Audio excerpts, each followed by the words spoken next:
welcome back to the Count on Me podcast. I'm your host, Jonathan Caruso, and with me I have the impressive Pastor David Cosimini. Pastor Dave, tell me about yourself. Just introduce yourself to the audience here. Okay, where do I start? I am originally from Portsmouth, Rhode Island, which is on Aquidneck Island, which is Newport, Middletown, Portsmouth in Rhode Island. So I grew up on an island, basically. Long story short, I ended up coming up to Boston after high school for college at Northeastern. Yep. Studied athletic training, cardiovascular health and exercise, cardiac rehab, specialized in biomechanics and kinesiology. Finished college, and after college, went out to California because I had started a personal training business. That was from 83 till 89. I was in Boston. And started a private training business when I was in college, when the field was extremely new. There were literally, no one was doing it. Wow.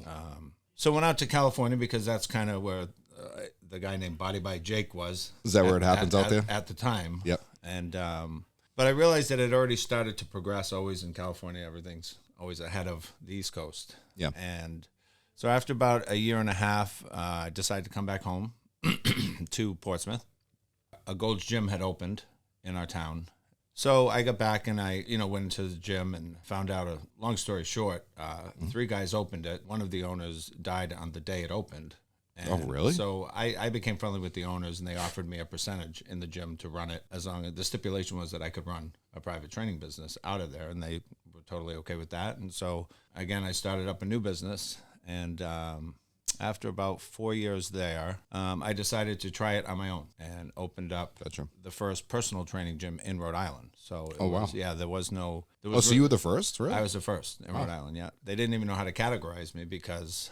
when I went to the state, they asked if I was a PT, which I do. I can use the modalities, but I don't do physical therapy per se. I do more prehab than rehab. Yeah. And they couldn't really term me a gym because I didn't charge membership.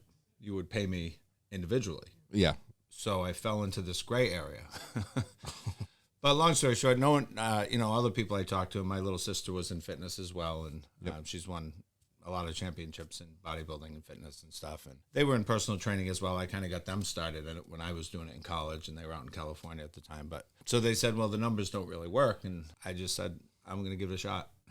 And that's all you can do. Yeah. And so that's how that started. Real quick, you come from a long line of bodybuilders, don't you? Yeah, I remember you showed me a picture of your grandfather, and I was blown away actually by the photo. Yeah, my great-great-grandfather was a guy named Professor Attila. Yeah. And Professor Attila, his name was Ludwig von der Lacker. It's a tongue twister. But he was training the Great Sandow. And the Great Sandow was known as the world's strongest man. That's incredible. So they used to travel around Europe and do feats of strength for kings and queens and, for royalty around Europe. And he ended up coming back to America, and he opened up a gym, and he would train high-profile business people in New York City. He was from New York City. Yep. And he took on a student, Sid Klein, who married his daughter, which would be my great aunt, I guess, or great. Yeah. And then Sid Klein found out that I was doing personal training, and before he died, he sent me his whole collection of Attila's memorabilia, Sid Klein's, and Sid Klein was an inventor of many things like the incline leg curl. Oh yeah, the incline. Really? That's what it's Klein, incline. Yeah. Oh wow, I didn't even think about that. Yeah, certain things. So anyway, that's my heritage in that. So I grew up looking at Attila's picture from when I was a little kid, and so that must have been a form of inspiration for you, I'm sure. It actually was. Yeah, that was, and then my major inspiration, believe it or not, was when the movie Rocky came out. And I was 12, and I saw the movie, and the next day I got up and I started running and working out, and I haven't stopped since. Fantastic. I mean, I know Rocky was one of those movies for a lot of people, actually. As soon as that movie came out, I'm sure a lot of people just started to become inspired. It was a very obviously inspiring movie. Oh, but we can see that, that runs that's in your bloodline, like 100%. So that makes a lot of sense, just being who you are. Now, tell me a little bit about you being a pastor. Okay, so along the way, so I grew up Catholic, growing up in the Catholic Church, and always kind of had questions along the way. Just kept reading, seeking on my own, and at a certain point, I went that direction in terms of reading the Bible, learning the Bible, studying the Bible, pretty much on my own at the time. I was in and out of a lot of different churches.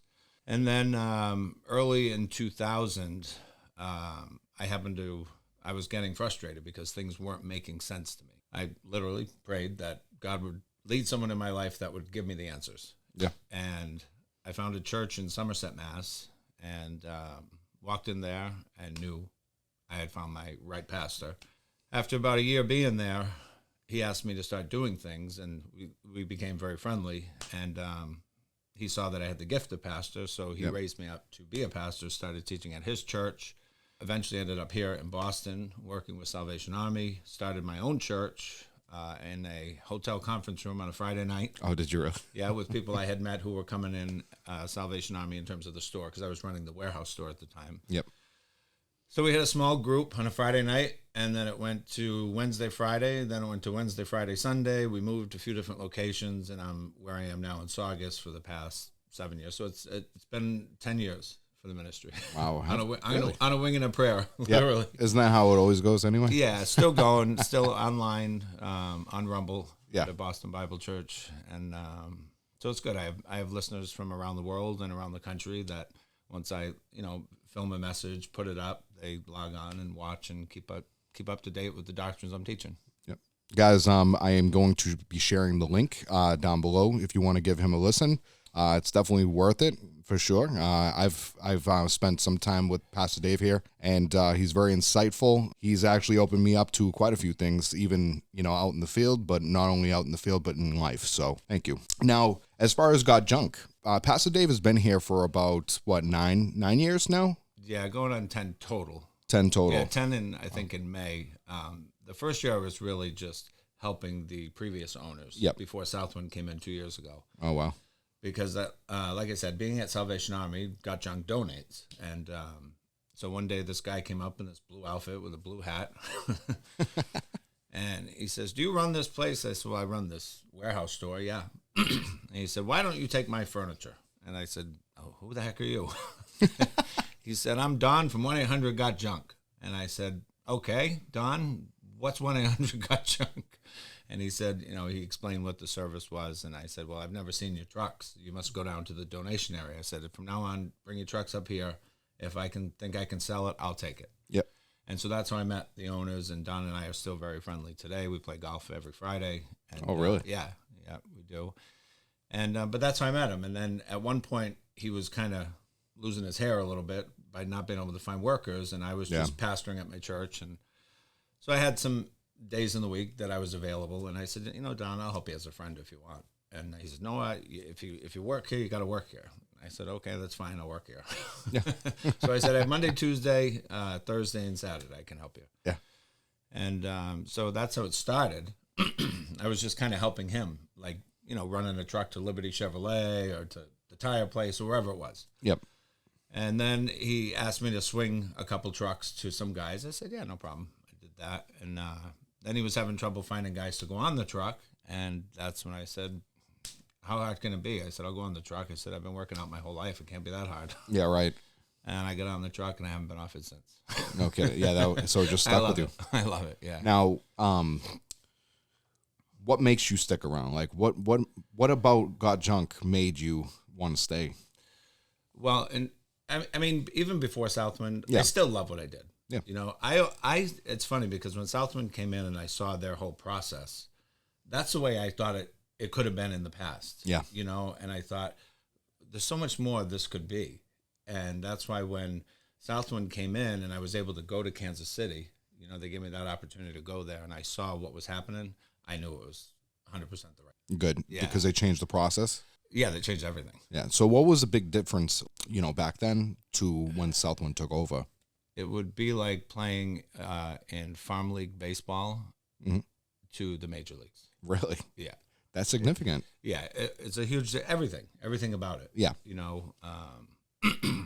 Where every department is monitored and analyzed and make sure that it operates at the optimal level. In the past, there were a lot of things we weren't doing. They could have done, but they were content with where they were at. I see. Yep. But there were times where I'd go to jobs and say, I can get this for that job. They say, no, we don't want to lose the job. And I said, I'm not going to lose the job. I'll get the job. And they say, no, just do it for this. When I knew we could have gotten more for it. Right. Right. And so they would just settle kind of? Yeah. So they just didn't want to lose the job. Yeah. And I said, I won't lose the job. I'll get the job. But long story short, that what Southwind did is enables us to optimize that job and be confident in getting that job for what we should get it for. I mean, I'm fairly new, and you know that I've only been here for about a year, but that was one of the things when I first came in here. I think I actually just came in when Southwind took over. Like, it was only a couple months prior, I believe, or something. Yeah. Because I came in last February, and what did they change over in October or something? It was end of December. Yeah. So this past December, toward the end of the month, was 2 years. Oh, wow. Okay, 2 years. But one of the things that really just blew me away was the process that Southwind is delivering here, and it's absolutely fascinating. I didn't realize that when I was going to come into 100 Got a Junk, that it would almost be like a sales job in a way. The process, the morale, everything about this company, it's perfect. It's a really good system. And that's what I saw. The reason I worked by myself for so long, and at a certain point, I was originally in my gym called Body by David. Yeah. And then my little sister moved home from California with her husband. They were in fitness. They wanted to buy in. So we expanded. We called it the Fitness House. But after a couple of years, not even 2 years, I ended up buying them out. Okay. You know, my little sister and I got along great in business. Yeah. We had a different philosophy, and so I ended up being by myself and running the business, expanding it a few more times, and turning one-on-one into group. Okay. But the long story short was, I never thought I'd find a group that was going to be as positive as I wanted a business to be. It's difficult. And that's what I saw when I went to Kansas City. The positivity, the positive affirmations, the encouragement, the building up, the personal development, all of those things, which as a pastor, I kind of do outside of that in my church with those who come. Yeah, so you fit in perfectly, probably. Yeah, it was just not an accident waiting to happen, but it was something that God just put in my life, and it's been a tremendous thing. Yep. In the past 2 years because of what we do here in terms of personal development. Yep. And like you said, I always think we should advertise for salespeople with some heavy lifting involved. I agree. I agree. Because I don't really think about it as a junk business. I think about it as a sales business. I agree with that 100%. That was one thing that stood out to me when I first got here. I was like, oh, so we're not just going to pick up junk. It's much more than that. What do they say? It goes beyond the junk, right? It's far beyond the junk. Far beyond. To me, I don't even think about the junk. When I go to a house, I'm going to meet someone new, get to know them, find out about them. The junk to me is secondary. Yeah. It's the personal connections that you're building with people, right? Right. That's 100%. What comes first for you? 100%. And I've been on, basically doing the North Route for the past, say, 9 to 10 years. And yeah. So I go back to so many people that have known me, and I've been there a million times, and they'll be like, Dave, listen, after you're done getting the stuff out of the basement, just lock up. I've literally been to houses. That's so funny. Yeah. That's the connection that you build with them. Mm-hmm. I think that's the one thing that I absolutely love about this company. I never really have thought about sales as just a sale ever in my life. It's always realistically the relationship that I get with that person. Right. And that relationship can last forever. I know that's one of the things that you're really good at here. Would you be able to dive into that a little bit? The personal connections you have made with people, would you say that is the most important thing out in the field, especially for the guys that are, trying to really learn the culture here? Yeah. What would you say that is like? Well, there's one word, and I've told this story before. Yeah. A long time ago, before air travel, the founder of Salvation Army they were having a world convention in I think it was in Chicago. And William Booth I get him mixed up with the assassination of Lincoln. Lincoln. Was it William? I can't remember. I think it was William Booth. Okay, so William Booth, he was sick. He was over in England, and he couldn't make it to the convention. So he was going to write the mission statement for Salvation Army going forward, right? Yep. So everybody was all in expectation of this letter was going to be read on the last day of the convention. So long story short, they're all in anticipation of the letter. They open the letter, and it has one word on it. The word is others, right? That's what this is about. This is about other people. I see. right? I'm there for them. They're not there for me. Correct. And if you can get that concept that you are there to serve them, it's, as we teach here, servant leadership, servanthood, selflessness, all those things, that's what embodies the person who's going to make it here. Yep. I would have to and agree with that. Team-oriented, not me, not I, right? It's team. Now, what happens if you have the I mentality, in your opinion? They go. They don't last. Pretty quickly, right? Yeah. I've noticed that. Yeah, and, as I was talking to someone new who came in yesterday, did their orientation, and it's funny because in the past it used to say personal development, integrity, excellence, alignment. I think that's what it was. But I know integrity wasn't, but now integrity is on the top, and I told Coach that before. I said, that word right there should be number one. Yeah. Should be integrity. And I said, if you don't have integrity, you won't make it. Before everything else. Yeah, I agree. 100%. Yeah, it's like the core. Right. Like that is the core value right there. Yeah, doing the right thing in the right way all the time. All the time. Yep. Now, I know you have been here for quite a bit of time. What would you say the biggest difference is from the old God Junk, right, to the Southwind model? Like, other than just the process. Well, I think the fearlessness that I see, from Josh and Tyler, willing to take that risk. Yep. And allowing us to be ourselves, right? Grow to who we can be, and be able to. They can capitalize on that. An example. I went to a job one time. It was six green garbage bags in the middle of a garage. Right. Yeah. It was in Winchester, and in the old days, we would have just picked up those bags and left. Right. Right.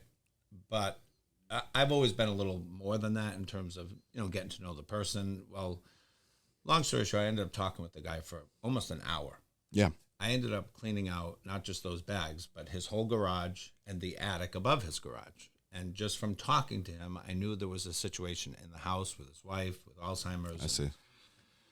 So long story short, I ended up going back to that house probably 20 times in total, right? And it ended up in a total of $61,000. Really? Customer, and he was happy to pay it. Yeah. He loved. I did his whole house, and we still communicate to this day. Every month or a couple months, I get a text. Just want to check in, see how you're doing. Yeah. But the funny thing was, I got a text or a call from him. That was about 6 months ago. Now, I thought I had done his whole. I did everything, his basement, and it's a long story, but. So Bob had called me back. He said, I need you one more time. And I said, what for? I said, I cleaned out your whole house. He said, no, there's one room you didn't do. It was next to my office. I didn't even see it at the time. He must have had the door shut or whatever it was. Or it was hidden behind the door that he opened to go into his office. Well, there was another, I think it ended up being over 6,000. That one room was chest high with clothes, and the whole house was like that. Yep. The woman, his wife, was a obsessive shopper. It was just, but the long story short, that was a relationship I'll have for probably as long as I'm alive. Yeah. But those kind of things can be a habitual occurrence, right? I have people, every customer, I always give them my name and number. Yep. You need anything, you call, right? So they know they have someone that they can call whatever they need. Yeah. So I just try to make it like I did in my personal training business, personal. Yep. I've been doing it. I did it for 34 years. This is, to me, a no-brainer. I love going on the road. I love meeting people. I love seeing things. It's like a glorified American Pickers in a way. Because you get without the cameras. It really is. Without the cameras, right? I have noticed that, and I've been in hospitality for about 12 years, right? So I picked up on this already anyway, but it's even more prevalent when I'm out in the field here. There are some people I think that just book in jobs because they just want to talk, right? They just want company. Mm-hmm. We've gone to several assisted living facilities and stuff like that, and some of these people, I will sit there and talk to them for like 45 minutes, and you can just tell that they just want someone to talk to or to build a relationship with somebody. So I think that is definitely the biggest part of the job, realistically, when it comes down to it. And that just makes you feel a certain way, that it's like we were saying before, it goes beyond the junk. And that's because it does. Yeah. It really does. Because for those people, like you were just telling me about this guy, he has these, issues going on with his wife and all that. Those things can be really difficult to deal with. And you were a stranger, coming into his home, but now ended up being a lifetime friend of yours. That's how important that is. And that's how important this job is to, hopefully a lot of people here, right? Yeah. I think if you said, what are 2 words that you'll know you have a person who may last here in Southwind, I would say integrity and compassion. Integrity and compassion. And I'll give you an example. Joey. We have Joey Barboza. I took him out, and I've taken a lot of guys out on their first day, but I took him out on the first day, and it was a dry cleaner job. We ended up closing the job for close to $7,000. Wow. Now, it was, I think, 5 or 6 trucks. There was a lot of stuff. First day. And just getting to know him, I got to find out what he used to do. Yep. And he was in caretaking. Okay. So when I came back and Sean said, "What do you think?" I said, "I think he's going to be great." Yeah. I said, "Because he has compassion." And I said, "You have compassion and integrity. I will make you a great salesman, and in turn, you'll pick up some stuff." Fantastic. Wow.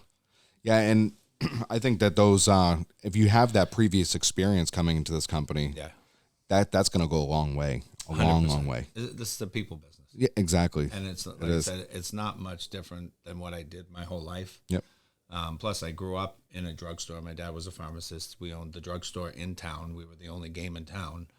And I started work at age 8, dusting shelves and, organizing the school department or the toy department. And, so I grew up working, and my parents, all 7 kids, we all worked every holiday. My dad never closed for 32 years. Every single day we were open. Every holiday we worked. Yep.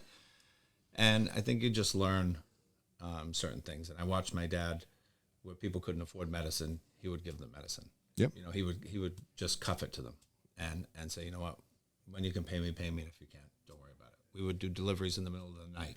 He'd wake my brother or myself up, come with me. I have to go to the drugstore and fill a prescription and bring it to so-and-so. So you see those things and they stick, Always. And I think so. Just everything built on itself and made me who I am today. Yeah.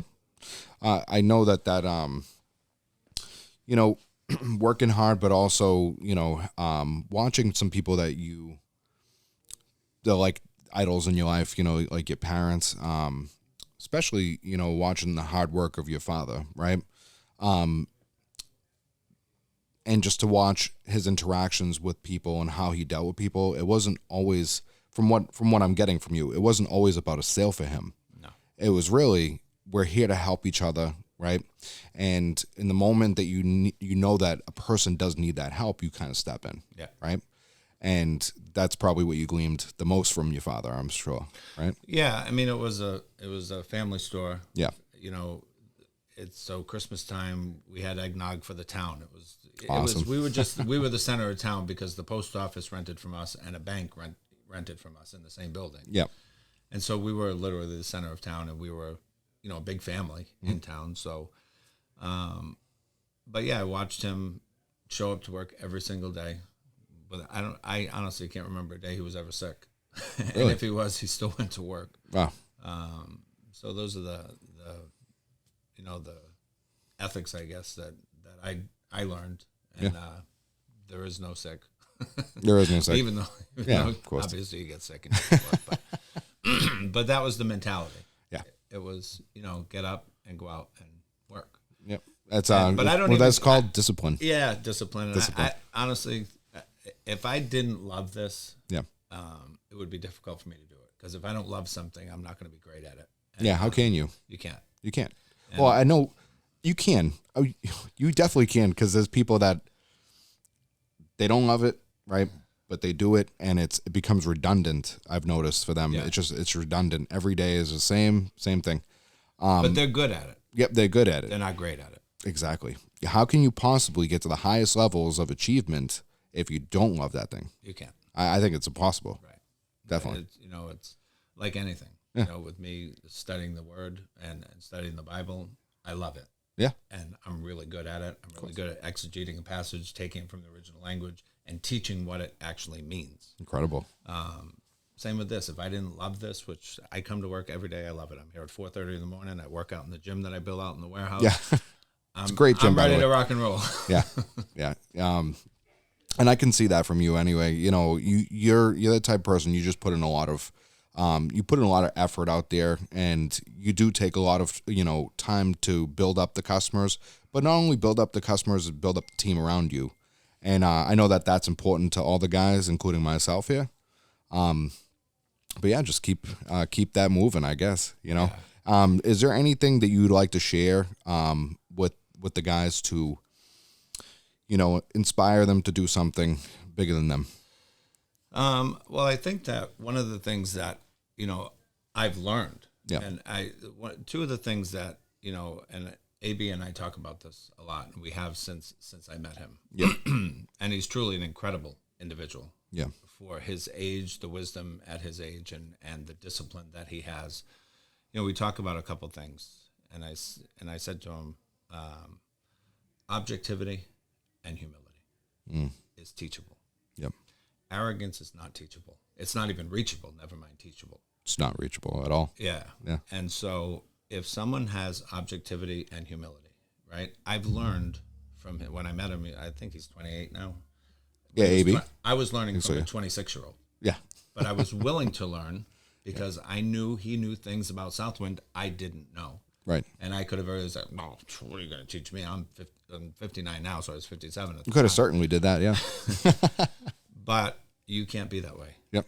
I learn from everybody, and hopefully they learn from me as well. Yeah. But if you can be objective and not be subjective, and don't think it's an attack upon you, or why are you saying this to me? I've seen a lot in 10 years on this job. I've seen, I'm sure. In terms of walking into situations where death has occurred, and you have to, you're dealing with families. Yeah. Positive things, negative things, whatever it is, right? You have to be able to roll with the punches. There's two books that I believe helped me, and I read them years ago, and I continue to study one of them. I've taught messages on The Art of War by Sun Tzu. Oh, Sun Tzu, yeah. But The Art of the Deal and The Art of War. Because that's what we're in a junk war, Yeah. really. Oh, yeah. Other companies. One of my ideas, real quick, I always thought this would be great. You see storage wars, right? You see deadliest catch. I always thought, what a great thing would be to have junk wars, right? That'd be great. Have cameras. That's so interesting. Go out, right? And like the fishing boats used to do, like, oh, this boat has this much catch in this, and have junk wars. Yeah. I think it'd be a great show. But I might have to bleep this out just because that's a great idea. But that's what I think. I think the guys who are going to make it here have compassion. Yep. They're objective. They have humility, and they have integrity. And all those things, you can go as far. This company will take you as far as you want to go. And that's what I love the most, is that, I always say in the spiritual life, your spiritual IQ is unlimited. Yeah. Well, your potential here at Southwind is just as unlimited. Yeah. You're going to be the only one who limits yourself, and we can always be our own worst enemy. And if you can just put all that down, put that aside, and even guys coming in from other junk companies, forget what you think you know. Learn this way, because this way is a proven success. It's proven by the numbers. Yeah. That this is a winning formula. Yeah. Just accept it, live in it, and you can have a great time. I think other people need to put down their guard a little bit when it comes to, like you said, learning something new. Or don't be afraid to learn and absorb new things. That makes the biggest difference, I'm sure. 100%. 100%. All right, guys. Well, you heard it here first. This is Pastor David Cosimini. Thank you very much for being here. Thank you, buddy. You're a pleasure. Yeah, always. And we will see you guys next week. Take care.